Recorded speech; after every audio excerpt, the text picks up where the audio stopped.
The next round is called If This Is the Answer, What Is the Question? On the board are 6 categories. Michael, which category would you like? I would like the category of crime, please, Dara. OK.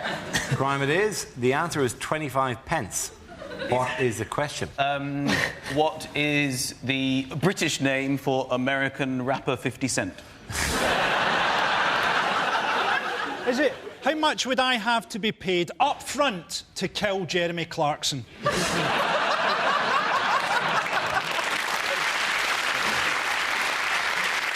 What fee guarantees Dean Gaffney's appearance at a party?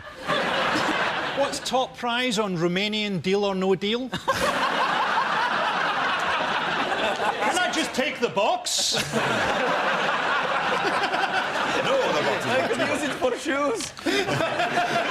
I'm going to steer towards the correct answer. Does anyone actually have any idea what was worth 25p? It's something to do with money, isn't it? It's something to do with money. It's to do with the real cost of something that was... It was Viagra. Absolutely right. Yes, the question I was looking for. Yes, the question I was looking for is how much were a criminal gang paying for fake Viagra tablets that they later sold for up to £20 each. Several members of an international network were found guilty of making millions from producing counterfeit Viagra and anti-baldness tablets at factories in Asia. How's the scam uncovered? Yeah, it's ridiculous. It doesn't grow your bloody hair back. It was uncovered by excellent work from Customs and Excise, apparently, whereas it should have been uncovered by someone going, hang on a minute, I'm sure something's meant to happen. I took Viagra once. I took Viagra and I had a hard-on for so long I had to give it its own shelf in the fridge. Did anyone see the News 24 reaction? It was fantastic, because it just came out, news just in, and they found out about the Viagra case, and it was brilliant, because they were doing little puns. They were genuinely kind of going, I bet that's a hard case. They'll get a stiff sentence, and then you could genuinely see they obviously got a word in their ear, and they went, yeah, OK. It's great we've got a drug to help old people have sex, isn't it? I love old people who've got that little twinkle in their eye, you know, and you're there playing Scrabble with your grandparents, and your grandpa puts down Viagra on a double word score and just goes... I wonder about that old woman that gave birth at 63. Yeah. Because that baby can't have had to force its way out. I mean, every time she went for a shit, it probably had to brace itself.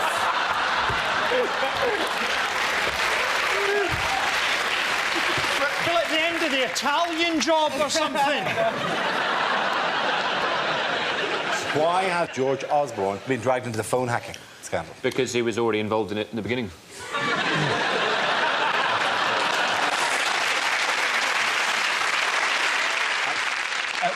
He was formerly friends with someone who ran a prostitution distribution business.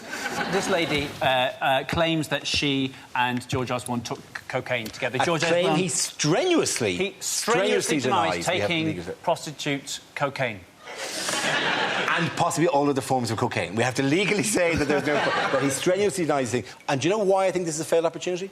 This woman ran a high-class escort service and nobody's asked her what she thinks of the 50% tax rate. But if there's anyone who would have strong feelings of that, it'd be hookers, who after half an hour must be going, geez, I'm doing this for the government now.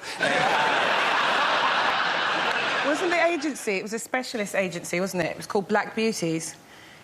So, ponies? No, it was all black women. Were you looking at me like that for? This is speaking. I thought you'd find it more polite.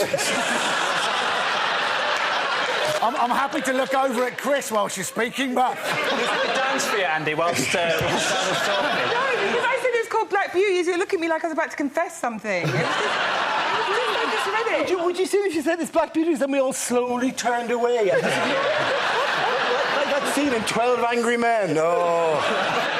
It's amazing, isn't it, that they actually found out so much for the phone hacking? Because let's face it, if you've got anything important to say to people, you don't tend to leave it on their answer phone message. You go, oh, call us back, don't you? You don't go, oh, yes, I've booked all those prostitutes in Nazi uniforms and I've buried the body at the bottom of the garden. Anyway, let's hope nobody finds out about this.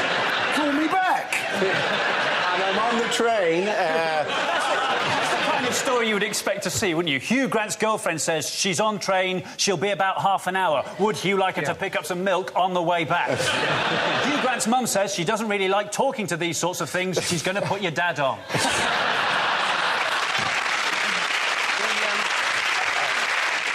Well, there was another one, wasn't there, phone hacking this week? There was, yeah. Which was David Blunkett, yeah. wasn't it? And do you know how they know it was David Blunkett? Because when the phone's answered, there's a dog saying, "Dave, it's for you, mate." Surely he's one of the only ones you didn't need to sort of hack. You could just sneak up and just stand next to him.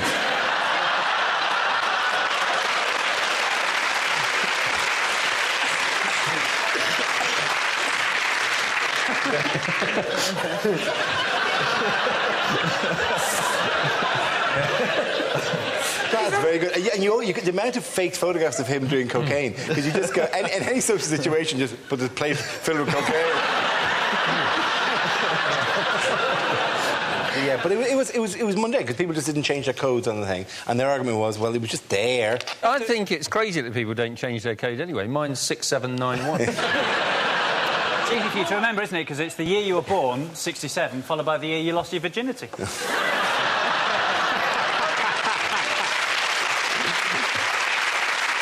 Well, I'm pleased about that, because you've made me slightly younger than I actually am. And it means you've had sex at least once. Our next round is called Newsreel. We play in a recent piece of footage featuring people in the news and ask Hugh to suggest what might be being said. This week's clip features the royal family. Oh, my God, my arse has gone to sleep. Well, it's so difficult to decide from one test drive. I think it's a toss-up between this and the Vauxhall Astra. What do you think, Liz? Well, why don't you ask them if they can do a deal? Oh, this is a strange dealership. Fancy dress. Ah, I see. Liz has come as one of the girls from Sheila's Wheels. Yes, I want the big one out the front, all leathered up. It's not the first time I've said that. I'm not in fancy dress, actually. I'm a proper judge. Oh, can you get me a super injunction? What have you done? Oh, practically everything. Well, as you can see from the footage from the speed camera, it's a black Daimler with bulletproof glass, registration plate HRH1. So if you can decide which of the two of you was driving, you'll be saving yourself a lot of time and, indeed, trouble. We've also got your husband's hard drive, madam. Yeah. I thought I got the safeguards on. Must have forgotten. Did they find anything on the computer, ma'am? Well, actually, it was rather sweet. 6,000 images of Pippa Middleton. But if you'll excuse me, I've just got to go and do a bit of moonlighting. Shouldn't take a minute. Yes. Are you paying too much for your car?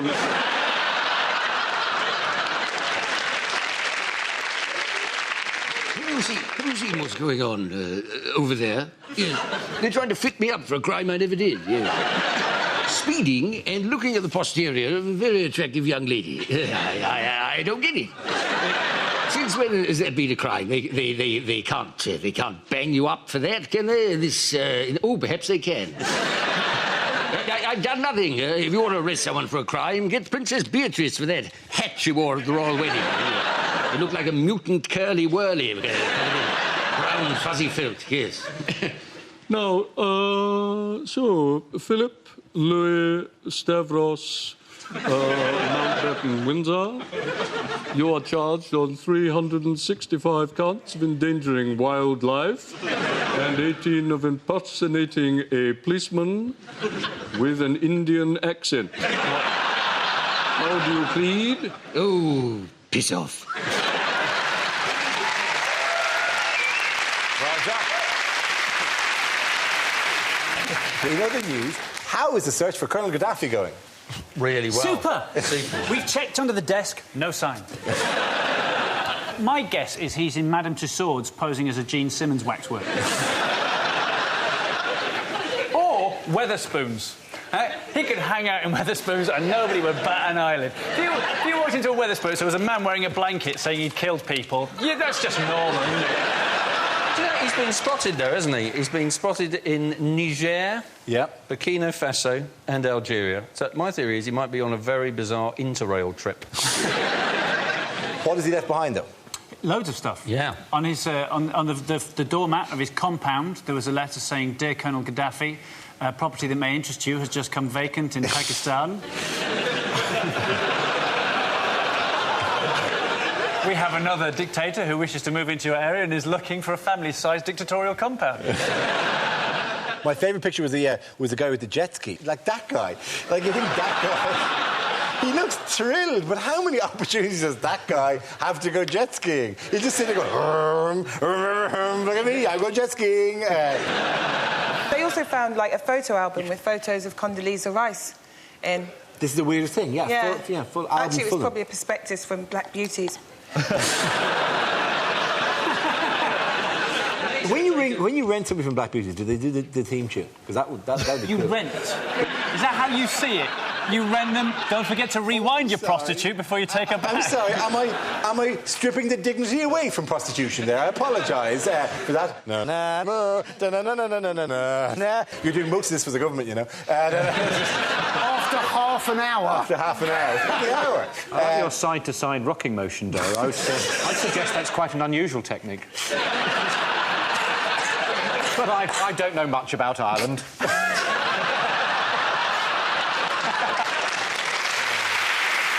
This next round is our version of Question Time called Ask the Politicians. I'll play the host. Joe, Frankie and John, if you could move up among the audience, please. Ready to ask your questions to the politicians sitting at the front here. If you'd move in. Rory, you're Tony Benn. Hugh, you're a Tory spokesman. And Al, you're the voice of the silent majority. Can we have our first audience question from, I think, the intense Scottish man there, please? Yes. Can I ask the panel what single law they would introduce to make Britain a better place? Tony Benn, would you like to come in on that? Well, you see, straight away, I wouldn't do a single law because I'd say a lot of laws because that's got an S in it. But the best law, I would say, was Andrew Bonar Law, who was a Conservative minister and became Chancellor of the Exchequer in 1910. Wonderful person. I met him the first time. And he was the first person who got me interested in politics. But the answer to the question, Mr. Benn, if you could possibly... Well, you see, there we go. We're concentrating on personalities, not on issues. I think that's completely wrong, and I'll come back to you later. OK. Tory. Hugh? No foreigners. Is that what you'd say? Well, I think it's time for the decent, honest, hard-working, law-abiding, tax-paying, normal, sensible, reasonable, down-to-earth, hard-working, normal, law-abiding, down-to-earth, sensible, reasonable people. Hard-working, law-abiding, tax-paying, fleeced, decent, honest, hard-working, law-abiding, normal, decent, reasonable, sensible, law-abiding, normal, hard-working people of this country who don't want to pay their speeding fines, regardless how fast we may have been going the wrong way up the slip road, on a phone, no seatbelt, no tax, no MOT, no insurance, whilst eating a burger and receiving oral sex on the telephone. Haven't you got anything better to do, officer? It's time for us to speak. And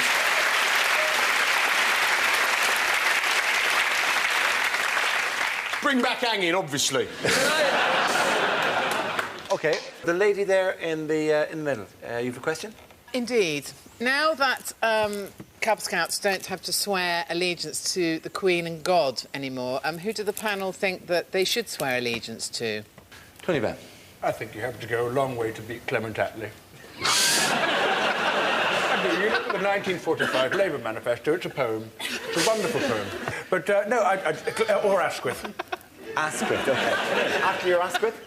I, personally, have sworn allegiance to a Cub Scout. He's absolutely lovely and he does marvellous things with his woggle.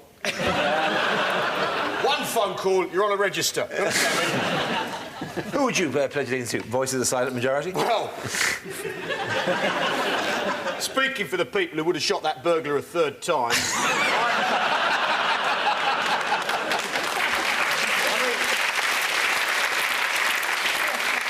He shouldn't have done that anyway. He should have dug a pit with steel spikes and manure on the spikes and a rug on the top. In comes the burglar, falls in. Who's there?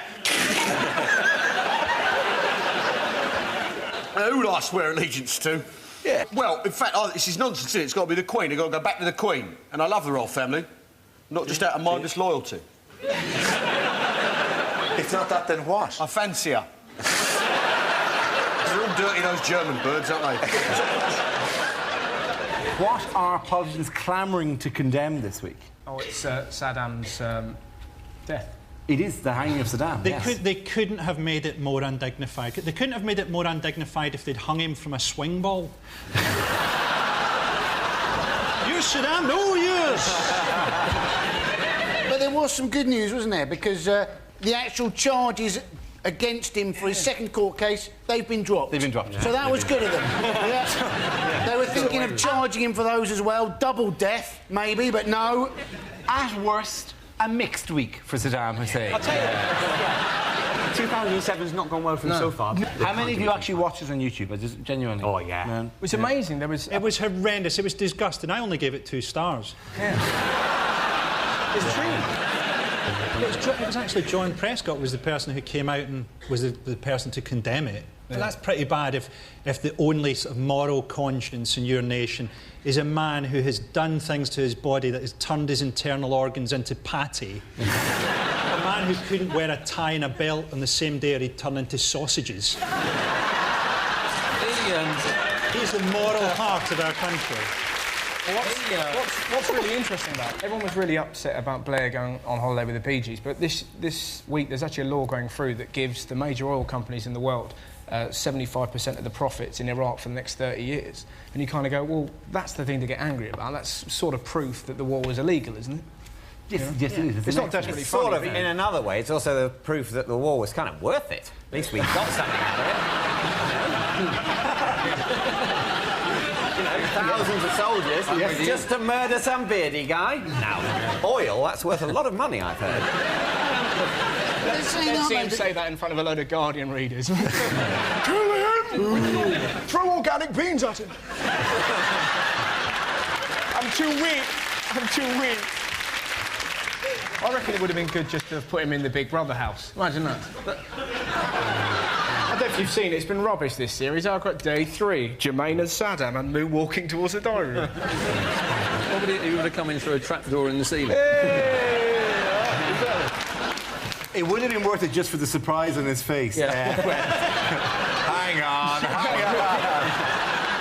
Wait a minute. What's Jay's mother doing here? I am in hell. But we are apparently in the middle of a countryside crime wave. Have you seen this? If I lived in a country, I'd be delighted if someone did a crime because I'd be bored out of my mind. Thank God you've turned up with a shotgun to steal my rhubarb. Could you kill me on the way out? Some bloke sold rhubarb from an allotment. You have to tag it. Just Why don't they tag it? Imagine the phone call. Just some deranged. They've taken it. It's gone. My prize-winning marrow. Is there no God? You have. Surely you could just put rhubarb down his sleeves and then go. Had I been there, you can't ever feel sorry for the. That's the lowest rung of criminality, isn't it? Do you know what I mean? Let me finish. Just. I'm going to kill myself here. Beautiful. Vintage Mock the Week. He brought up the subject just so someone else could do a joke on it. Surely he might have been working towards a punchline. You ignorant.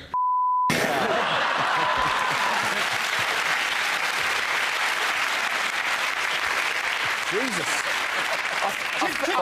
Could we get a higher chair for the joke umpire? I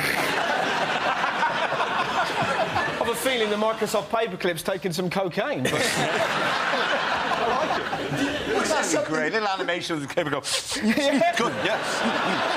That's a really good letter. The point I was going to make is, surely, right, fellas, but surely, if you're a bank robber, you're sexy, you're dangerous, you can get diamonds for your lover. If you steal from allotments, what hope have you got, you know? You've got dirt underneath your fingernails. All you have to offer is broccoli. You know? Hey, a woman who's going to have sex for broccoli is going to be dirty. I was wondering if one of the reasons they were trying to steal... Wouldn't that be... Hang on, sorry to interrupt you, Andy, but wouldn't that be the...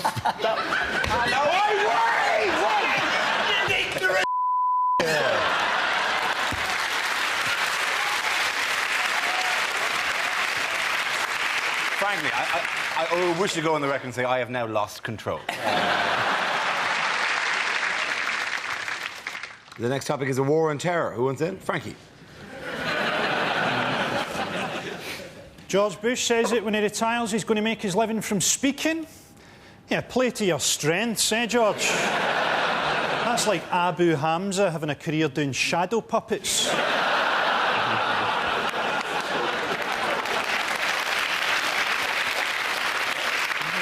I watched the footage of Saddam being executed and it really made me think. It made me think, is there nothing on the internet that I won't masturbate to?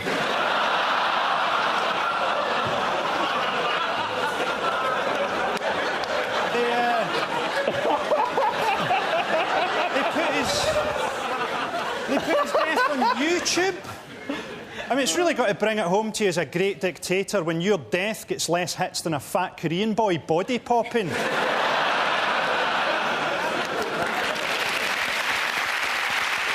OK, in other news, who's been granted a last-minute injunction? The Travellers. Yes? Yes. At Dale Farm. At Dale Farm. There is a sort of irony, isn't there, in the fact that the Travellers don't want to go anywhere. It's sort of...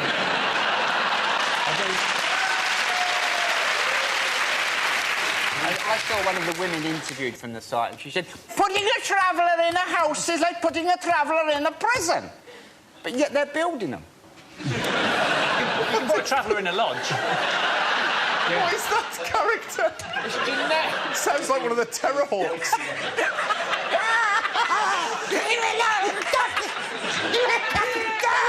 They're always claiming this You've gone through so many different countries with that accent as well. Welsh, French... What do you think? To be fair, he did tell me, I'll get you, Smurfs. When I first heard about the story, I thought, I really hate travellers. And then I realised it's the Irish travellers, it's not those twats who go around the world for a year after university. And I calmed down. I'd love to see the bailiffs going after them. No! You'll never take my dream catcher away from me! It's not a dream catcher, it's string. It's a shockingly disappointing gap year, though, if you end up in Basildon, isn't it? It depends where you start, right? That's why the people of Basildon are so upset. They're just sick and tired of these posh people moving into the area. Who else come out and support them? Everybody, loads of people. When I first turned the news on, there were 2 bishops and an actress turning up to a caravan site. I was hoping for some low-budget 70s porn. Didn't turn up. And then Gloria Hunniford, who it turns out wasn't there in support of them. She was there for her new show, Wish They Weren't Here. The arrival of the bailiffs was one of the biggest anti-climaxes I've ever seen. There was about 30 of them, and they had one 1970s loudhailer between them. And the lead bailiff went, Is there anything I can say to persuade you to leave? There was like a Life of Brian pause. And one... Speak up! Is there anything I can say to persuade you to leave? Then there was another pause, and someone went, Fuck off! No, did you hear the woman? She went, I put a curse on you, I put a curse! She didn't. They're always giving it the curse. She didn't. The minute it kicks off, I put a curse on you. I saw in that case, we'll leave it then. You say where you like. Right now, everybody watching this has got their remote control going, there's something wrong with the sound. No idea. The first subject is lines you wouldn't hear in a TV detective show. The suspect has got a gun, but it's OK. Gaz has arrived and he's brought chicken and a fishing rod.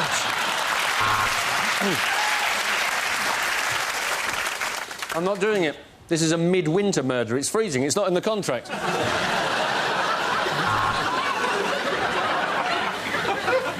And as you can see from the samples we've taken that we've scraped from under her fingernails, she was manky.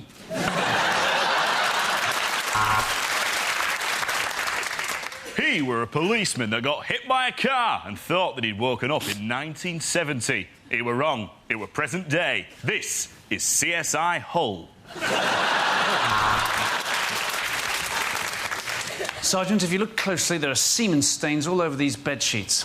Let's book into the Holiday Inn instead.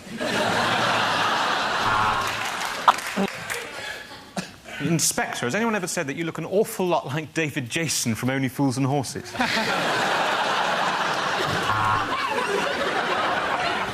Yes, Miss Marple, we've had the lab results back, and it's very interesting. Actually, it's thrush.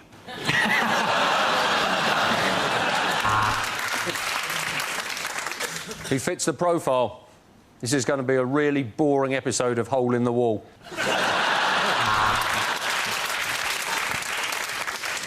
You're probably wondering why I've asked you all to gather here in the library. Sorry. Probably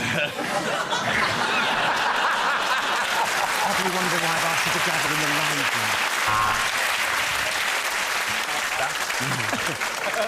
It's the TV presenter Noel Edmonds. Have you any idea why he was killed? It's the TV presenter Noel Edmonds.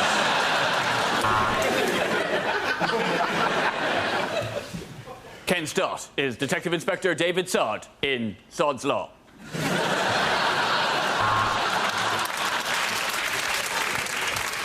Well, we know now who's responsible for the killing. It's society, yeah? Yeah, you want to think about that,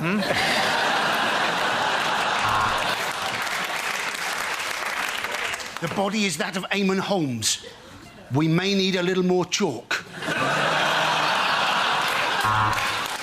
OK, the next topic is... unlikely things to hear in a police station. Here, Sarge, the microwave's broken again. Taser that meat pie for me, will you?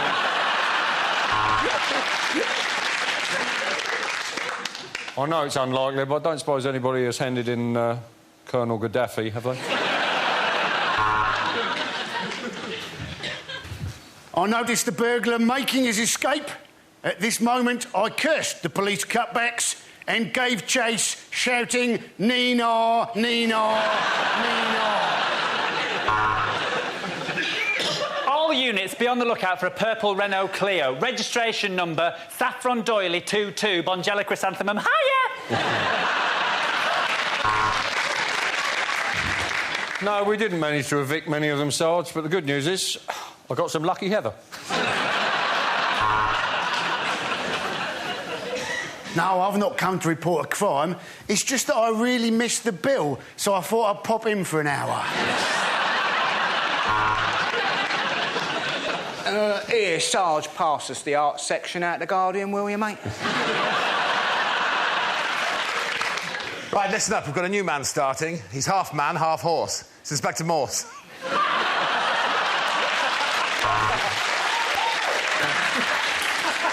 Yes, our new 50-inch plasma screen TV. It is rather nice, isn't it? Well, if you can't beat them, eh?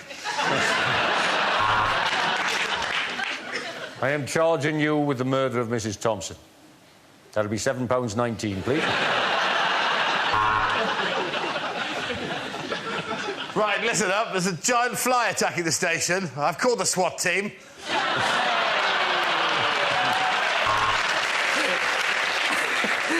Thank God you've arrived, officer. Some bloke just jumped into the boot of my car and shot himself 14 times. I was about to arrest her, Sarge, but to be honest, my bottle went because she shouted out, "I put a curse upon you!"